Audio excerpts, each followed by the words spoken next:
Welcome to Rajgharana gold. स्वागत आहे मित्रांनो तुमचं माझ्या यूट्यूब चॅनलवरती। आज मी तुम्हाला गोल्डच्या काही डिझाईन दाखवणार आहे। त्या तुम्ही प्रॉपर आपण सिल्वरमध्ये जर बनवतो त्याच्यावरती गोल्ड फॉर्मिंग करतो 4 ग्राम 5 ग्राम 3 ग्राम, तर मग त्याची कॉस्टिंग किती ठरेल हे आज तुम्हाला मी सांगणार आहे। डिझाईन ह्या सर्व गोल्डच्याच आहेत आणि त्याची आपण सेम टू सेम सिल्वर बेसमध्ये आपण जेव्हा बनवतो तर त्याची कॉस्टिंग किती पडेल हे आज तुम्हाला या व्हिडिओमध्ये मी सांगणार आहे।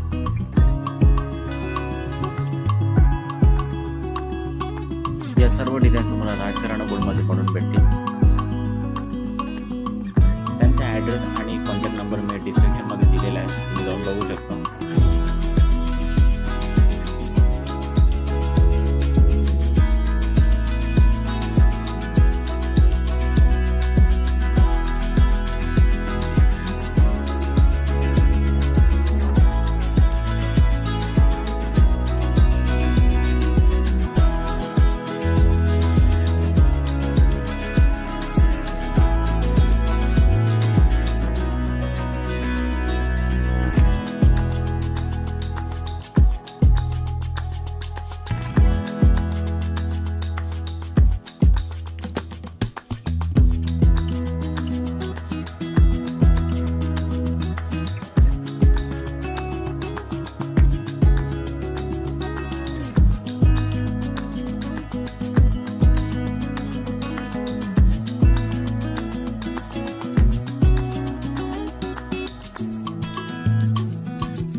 अशा सुंदर डिझाईनसाठी आपल्या चॅनलला नक्कीच सबस्क्राइब करा आणि व्हिडिओ आवडला असेल तर लाईक करा। धन्यवाद।